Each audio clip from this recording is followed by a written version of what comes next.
Hello everyone. इस video में हम पढ़ेंगे क्लास 9th इंग्लिश का chapter 3 Eswaran the story teller. तो जो इस स्टोरी में जो महेंद्र है वो नरेट करता है, मतलब सुनाता है ये कहानी अपने कुक के बारे में, गणेश को। उसके कुक का नाम था ईश्वरन।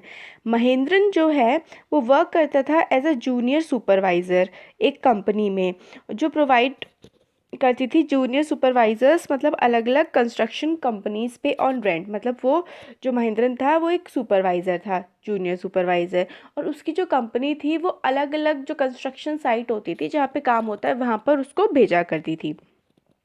तो उसको अलग अलग साइट्स पे पोस्ट किया जाता था, जैसे कि अलग अलग फैक्ट्रीज़ में, ब्रिजेस में, और अलग अलग कंस्ट्रक्शन के कामों में। महिंद्रा का जो वर्क था वो ये था कि उसको नज़र रखनी है, जितने भी कंस्ट्रक्शन वर्कर्स हैं वो किस तरीके से काम कर रहे हैं, उनके काम पर जो है उसको नज़र रखनी होती थी। और उसको बहुत ही जल्दी जल्दी अलग अलग जो है साइट्स को चेंज करना पड़ता था, क्योंकि जो है वो जहाँ काम ख़त्म हो जाता था उससे उसकी जो कंपनी उसे दूसरी जगह को शिफ्ट कर देती थी। बहुत सारे काम, जैसे कि कोल माइन में और रेलवे के ब्रिज कंस्ट्रक्शन में और केमिकल प्लांट में, उसको अलग अलग जगह जो है वो काम करना पड़ता था।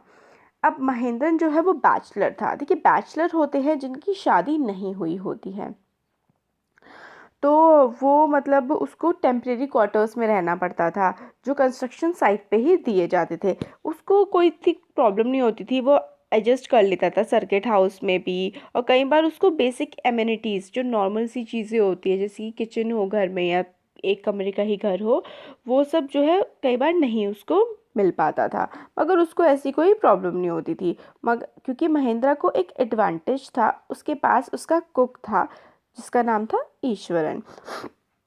वो जहाँ भी महेंद्रन जाता था ईश्वरन उसको अकम्पनी करता था, मतलब उसके साथ जाता था।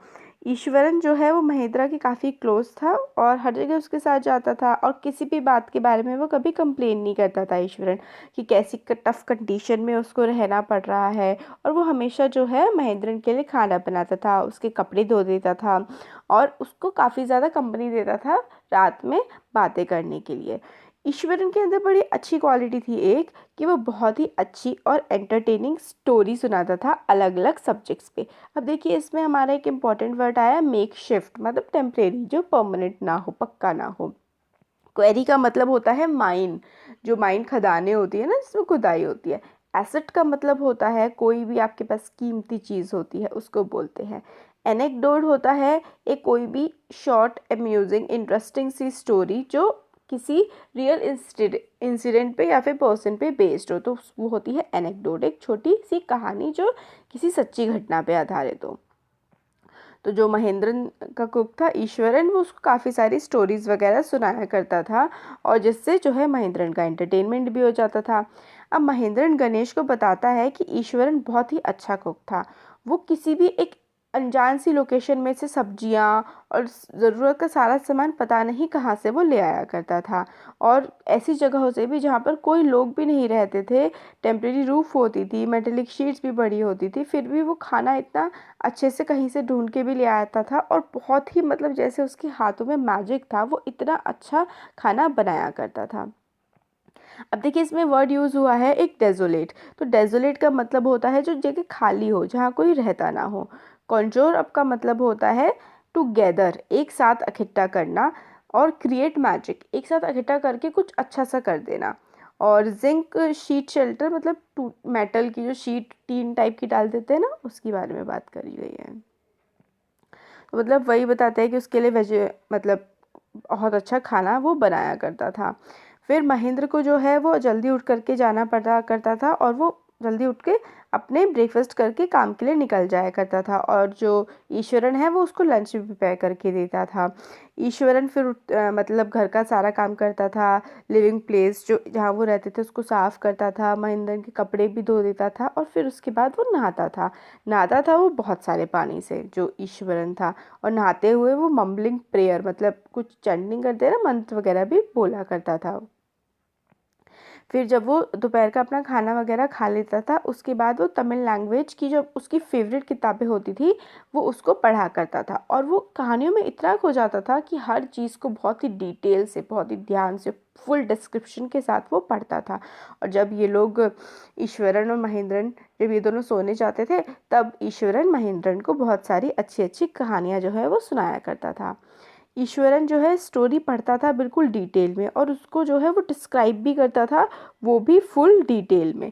अब देखिए हाँ, इसमें मटरिंग का मतलब होता है कोई चीज़ धीरे धीरे बोलना, डॉजिंग ऑफ मतलब सो जाना। हाँ, तो और बहुत अच्छे से वो फ्लरिशली बहुत ही अच्छे तरीके से स्टोरीज को नरेट किया करता था। फिर इसमें है कि जो ईश्वरन है वो बहुत अच्छे से डिटेल में स्टोरी पढ़ता था और वो महेंद्रन को भी सुनाया करता था, और वो हर चीज़ को, हर छोटे से छोटे इंसिडेंट को इतने अच्छे तरीके से डिस्क्राइब करता था कि ऐसा लगता था सुनने वाले को इतना ज़्यादा इंटरेस्ट उसमें डेवलप हो जाता था कि कई बार जैसे कि उसकी कहानियाँ लगती थी कि ये तो सच हो ही नहीं सकता, मगर ईश्वरन उनको इतने अच्छे तरीके से जो है डिस्क्राइब करता था कि ऐसा लगता था कि यार वाकई में जो है ये चीज़ सच होगी। एक बार वो डिस्क्राइब कर रहा था कि वो कहीं से आ रहा था वापस, तो पूरा एरिया खाली था और उसे लगा कि ज़मीन पर कोई दानव पड़ा हो, बीस्ट पड़ा हो। बीस्ट होता है कोई भी बहुत ही बड़ा सा आदमी या इंसान या भूत या कोई भी बहुत बड़ा हो, जिसके बहुत बड़े हाथ पाँव हो। उसे ऐसा लगा कि रोड पर कोई बीस्ट लेटा हुआ है, और फिर उसको बहुत डर लग रहा था आगे बढ़ने में, मगर वो हिम्मत जुटा के आगे बढ़ा तो उसको पता लगा कि ये तो कोई ट्री है जो रास्ते पे पड़ा था, जिसकी जो टहनियाँ हैं वो इधर उधर जो है फैली हुई थी। महेंद्र बताते हैं कि जो ईश्वरन का स्टोरी कहने का जो तरीका था वो इतना सिंपल और इतना अच्छा होता था कि वो कैप्टिवेट हो जाता था, मतलब जैसे कि ना बह जाता था उसकी कहानियों में, उसे समय का नहीं पता लगता था। और उसको बहुत, मतलब महेंद्रन को ईश्वरन की कहानियाँ बहुत अच्छी लगती थी। उसको पता था कि कुछ जो है कहानियाँ वो सही नहीं हो सकती हैं, बट वो इतना अच्छे से सुनाता था कि ऐसा लगता था कि वाकई में जो है वो सच हो। देखिए इनॉर्मस इसमें वर्ड है, उसका मतलब होता है कोई चीज़ जो बहुत बड़ी होती है। और डिजर्टेड एम्प्टी बता डिजर्टेड होता है एम्प्टी, कोई जगह जो खाली होती है। और जेस्चर मतलब अच्छे से हम लोग बैठते हैं ना, उसके लिए यूज़ किया जाता है। और आर्क जो कोई गोलाई में कोई चीज़ कटी हुई होती है। अब वो आगे बताता है कि एक महिंद्रा मतलब आगे स्टोरी को रिकलेक्ट करता है जो उसको ईश्वरन ने बताई थी अपने नेटिव विलेज के बारे में, जहाँ पर से ईश्वरन था। उसने बताया था कि वहाँ पर बहुत बहुत सारे ट्रीज थे, बहुत घने जंगल थे, और वहाँ पे टिम्बर का बिजनेस, टिम्बर होती है लकड़ी, लकड़ी का बिजनेस भी किया जाता था। और वहाँ पे बहुत ही बड़े बड़े एलिफेंट्स होते थे, और कई बार ये एलिफेंट्स जो हैं वो पागल भी हो जाया करते थे। महत महत होता है ना जो उनको कंट्रोल करने वाला होता है एलिफेंट को, उनके भी वो कंट्रोल में नहीं आते थे। अब ये था इंट्रोडक्शन उसकी स्टोरी का जो वो आगे सुनाने वाला था। एक बार क्या होता है, एक टस्कर, टस्कर का मतलब होता है एलिफेंट। तो एक टस्कर जो है वो ऐसे ही मतलब क्या होता है, स्केप आउट हो जाता है टिम्बर यार्ड से, जहाँ पर सारे के सारे वो सामान रखा जाता है ना, लकड़ी काट करके, वो टिम्बर यार्ड होता है। वहाँ से वो एलिफेंट जो है वो थोड़ा सा पागल सा हो जाता है और वहाँ से भाग जाता है। वो बुशेस को, जो भी आसपास पेड़ वेड़ होते हैं उनको तोड़ता हुआ, ट्री की ब्रांचेस को तोड़ता हुआ जो है सिटी में आ जाता है। सिटी में वो पहुँचता है तो लोग देखते हैं कि मतलब एक एलिफेंट आ गया है जो मैडली बिहेव कर रहा है, और सारे के सारे। और हाँ, जो है ईश्वरन इस स्टोरी को और इफ़ेक्टिव बनाने के लिए वो मैडली पूरे एलिफेंट की तरह एक्ट करके भी दिखाता है। अब जो एरिया था वो आउटस्कर्ट में था, तो मगर क्या करता है कि वो जो मैड एलिफेंट होता है वो बाउंड्री क्रॉस करके फेंसेस के बाहर से जहाँ पे लोग रहते हैं ना उस एरिया में आ जाता है। और जो वो पेड़ों को तो ऐसे तोड़ रहा होता है जैसे कि एलिफेंट के लिए तो ऐसा थी पेड़ों की डालियाँ जैसे हमारे लिए जो है माचिस की तिल्लियाँ होती हैं। और उसने काफ़ी सारे जो है रोड वगैरह भी में काफ़ी जो चीज़ें थी वो तोड़ दी। वहाँ पे बाज़ार टाइप का था, लोग सामान बेच रहे थे, मड के पॉट थे, क्लोथ थे, फ्रूट्स थे, सबको इधर उधर तोड़ फोड़ करता रहा। और पीपल जो अनअवेयर थे इधर उधर भागने लगे। फिर उसने स्कूल की जो है दीवार तोड़ दी और स्कूल के अंदर घुस गया, और बहुत ही तेज़ तेज़ लाउड नॉइजेस करने लगा और इधर उधर जो है वो घूमने लगा। देखिए आउटस्कर्ट्स एक वर्ड यूज़ हुआ है, उसका मतलब होता है बाहरी इलाका। और हेल्टर स्केल्टर होता है इधर उधर, हेयर एंड देयर। पैनिक होता है एकदम से किसी को डर लग जाता है ना, पैनिक हो जाता है तो वो इधर उधर भागने लगते हैं। और ग्रंटेड होता है मेडल नाउ, वो ग्रंटेड मतलब बहुत ही तेज़ वो आवाज़ निकालने लगा था।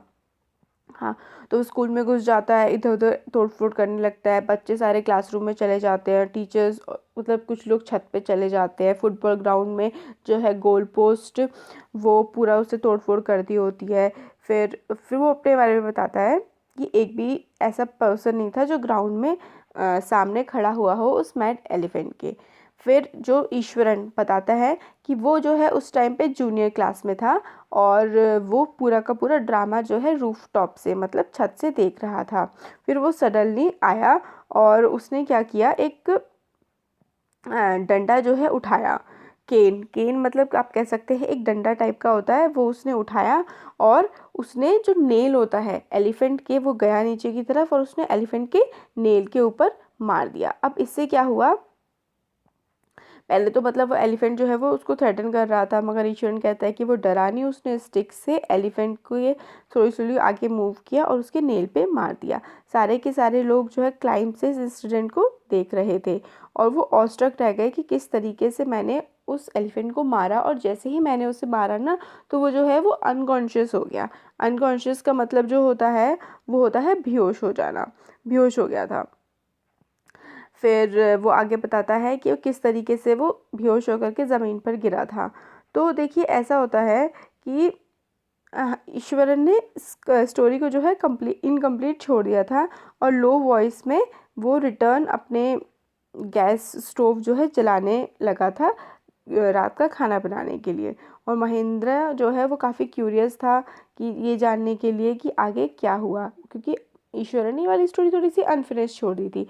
फिर वो कहता है कि जब वो खाना वाना पूरा प्रिपेयर कर लेगा उसके बाद वो स्टोरी उसको बताता है कि किस तरीके से जो है ये सब हुआ।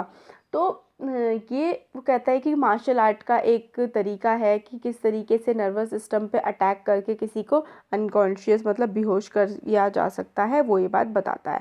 अब देखिए इसमें कुछ डिफ़िकल्ट वर्ड्स हैं, वो ये है देख श्रग।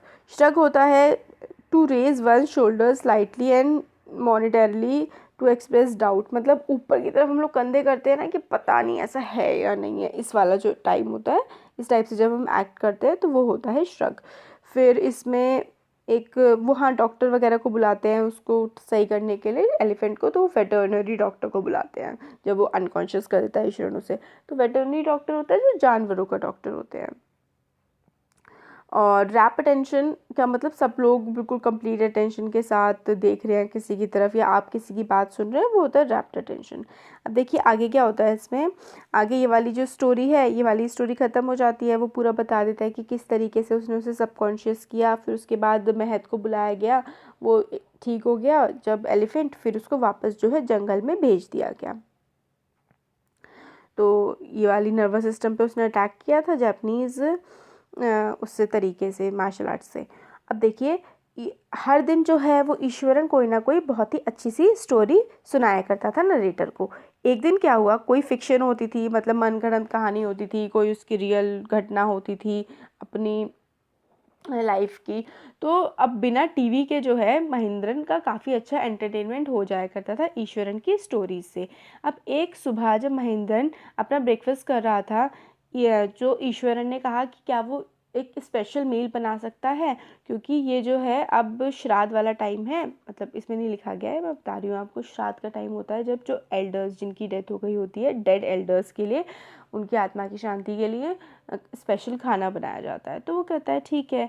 फिर ईश्वरन जो है बहुत ही डिलीशियस टेस्टी डिनर बनाता है। महेंद्रन जो है उसकी कुकिंग स्किल्स को की तारीफ़ करता है कि तुम बहुत अच्छा खाना बनाते हो। अब ईश्वरन काफ़ी खुश होता है कि उसकी प्रेज़ हुई है, उसकी तारीफ़ हुई है। बट एकदम से उसको जो स्टोरीज़ है गोस्ट से, भूतों की, super natural ghost stories, super natural powers की स्टोरीज़ उसको याद आने लगती है। महेंद्र को ये बात थोड़ी पसंद नहीं होती जब वो भूतों की स्टोरी सुनाता है। ईश्वरन महेंद्र से कहता है ये वाली जो साइट है जिस पे अभी हम रह रहे हैं, ये जो फैक्ट्री है ये डेड, ये जो बनी हुई है वो कब्रिस्तान पे बनी हुई है, is built on the dead buried inside the ground. तो जो ग्राउंड में जो है मरे लोग दबे हुए हैं, इसी के ऊपर ही फैक्ट्री की साइट है। महेंद्र जो है उसको जर्क आउट हो जाता है, मतलब एकदम से धक्का लग जाता है। इतनी टेस्टी मील खाने के बाद तो मतलब ऐसी बातों से पता लग रही है। फिर ईश्वरन बोलता है फर्स्ट डे में ही उसने यहाँ पर तो एक स्कल देख लिया था। स्कल होता है ऊपर का हिस्सा, जैसे कि जो मरे हुए होते हैं ना उनके जो सर या मुंह वाला जो हिस्सा होता है उसको स्कल बोलते हैं। तो स्कल यहाँ पे उसने पहले दिन ही पड़ा हुआ देखा था। फिर उसने बहुत सारे आने दिनों वाले जो आगे दिन चलते रहे उसमें बहुत सारी हड्डियाँ स्कल्स और भी देखने के लिए उसे काफ़ी ज़्यादा मिले। अब महेंद्रन को इस बात से काफ़ी ज़्यादा जो है वो डर लग जाता है। अब महेंद्रन मतलब कहता है बिल्कुल उसको एकदम से जैसे कि डांट देता है कि मतलब तुम मेरे को ये हॉरिबल गोस्ट की स्टोरीज मत सुनाओ। और मतलब उसको क्योंकि डर लगता था थोड़ा, क्योंकि रात के मतलब 12 बजे फुल मून था। फिर वो उसकी जो नज़रें हैं फिर वो मतलब डर जाता था महेंद्रन की। उसकी फिर बार बार नज़रें जो हैं बाहर जाती थी कि कोई है तो नहीं भूत। फिर वो बताता है ईश्वरन उसे कि उसने रात के 12 बजे एक बहुत ही ख़राब सी अगली सी साइट देखी कि एक औरत थी, उसके हाथ में एक अनबॉर्न बेबी का, जो बच्चा पैदा नहीं हुआ है, अनबॉर्न बेबी का स्केलेटन था उसके हाथ में। अब इस बात से तो महेंद्रन बहुत ही ज़्यादा डर जाता है और वो ईश्वरन को डांट देता है कि वो पागल हो गया है और जो भूत है वो नहीं होते हैं, और वो खुद को जो है चेक करवाए और अपना दिमाग का भी इलाज करवाए और अपने डाइजेस्टिव सिस्टम का भी इलाज करवाए, क्योंकि वो बहुत ही बकवास बातें कर रहा है। डाइजेस्टिव सिस्टम का इलाज करवाने के लिए इसलिए बोला जाता है क्योंकि क्या होता है कई बार ना जैसे कि किसी के डाइजेशन में प्रॉब्लम होती है तो उसे भूतों की सपने वगैरह आने लगते हैं, इसलिए वो ऐसा बोलता है महेंद्रन ईश्वरन को।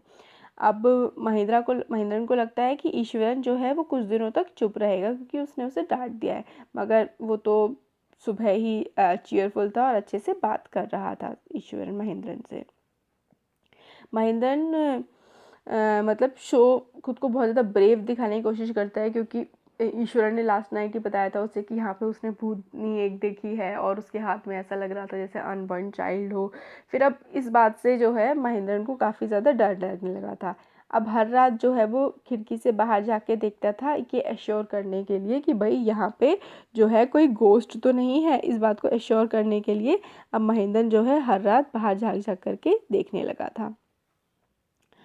अब मतलब उसको जो फैक्ट्री में डार्कनेस होती थी और थोड़ा थोड़ा डर लगने लगा था, फिर भी वो खुद को एश्योर करता था कि यहाँ पे कोई भूत नहीं है। अब वो इंश्योरेंस करता था कि खिड़की से झाँके कि हाँ वाकई में कोई भूत यहाँ पर नहीं है। फिर उसको ये डर लगता था कि कहीं ऐसा ना हो जाए कि कहीं एक दिन कोई दिन ऐसा हो जाए कि उसको कोई भूतनी ही वाकई में बाहर खड़ी हुई दिख जाए। अब इस बात से काफ़ी वो डरने लगा था। एक नाइट जब महिंद्रा सोया हुआ था उसने बहुत ही अजीब सी रोने की आवाज़ सुनी। उसने सोचा कि कोई बिल्ली जो है या फिर कोई कुत्ता जो है वो बाहर रो रहा होगा, ऐसा लग रहा था। महिंद्रा ने फिर बाहर झाँक के देखा, मतलब खुद को रोक नहीं पाया बाहर जाके देखने से, क्योंकि वो उसे डर लग रहा था कि अगर मतलब गोस्ट हुआ वो मर जाएगा, मतलब इस टाइप की उसे फीलिंग आ रही थी। फिर क्राइंग जो साउंड है वो लाउडर और लाउडर होती गई और ऐसा नहीं लग रहा था उसके बाद कि वो किसी बिल्ली के रोने की आवाज़ है। फिर महिंद्रा ने झुका आगे की तरफ बाहर निकाल के देखा और वाइट कलर की मतलब चांद की रोशनी थी और महिंद्रा ने गोस्ट देखा और उसने क्या है एक बंडल सा हाथ में अपना पकड़ा हुआ था। महिंद्रा अब इस बात से पैनिक हो गया, काफ़ी ज़्यादा डर गया। वो तेज़ तेज़ सांस लेने लगा और अपने बेड पे जो है वो लेट गया। कुछ देर बाद उसको अपना स्कैरी मतलब होता है जो डरावना एक्सपीरियंस था उससे वो रिकवर हो पाया और उसको ये लगा कि शायद ये सबकॉन्शियस माइंड है, उसको मतलब भ्रम हो गया, उसने ऐसा कुछ देखा क्योंकि वो इन सब चीज़ों के बारे में बहुत ज़्यादा सोच रहा था। फिर अब सुबह वो उठा तो वो रात के इंसिडेंट को थोड़ा भूल चुका था। फिर उसने ब्रेकफास्ट वगैरह किया नहा करके, फिर वो एक्सपीरियंस के बारे में भूल गया था। फिर ईश्वरन ने उसको ग्रीट किया सुबह गुड मॉर्निंग टाइप। फिर उसको लंच बैग देते हुए उसने बोला कि मतलब उसको जो कल हुआ था वो मतलब अच्छे से ध्यान है कि कल क्या हुआ था। उसने आवाज़ सुनी थी ना महिंद्रा की कि महिंद्रा भी डर गया था। फिर महिंद्रा ने फिर से उसको स्कोल्ड किया, डांटा अगली गोस्ट के बारे में मतलब बात करने के लिए कि उसने क्यों बात करी, उसे क्यों याद दिलाया। अब महिंद्रा जो है डर तो गया ही था लास्ट नाइट की, जब उसे बात फिर से सुबह याद आ गई, काफ़ी ज़्यादा वो डर गया था। फिर ईश्वरन के कमेंट ने महिंद्रा को और भी ज़्यादा डरा दिया कि आपकी जो है आवाज़ आई थी। फिर अब उसने कुछ और नहीं सुना फर्दर ईश्वरन की बात, और वहाँ पर वो बिल्कुल नहीं रुका, वो ऑफिस में गया, उसने अपनी जॉब से रिज़ाइन दिया, और वो क्योंकि एक हॉन्टेड प्लेस पे, एक भूतिया जगह वो नहीं रहना चाहता था, और वो वहाँ से अपनी जॉब छोड़ करके चला गया। तो ये जो स्टोरी है हमारी कंप्लीट हो गई।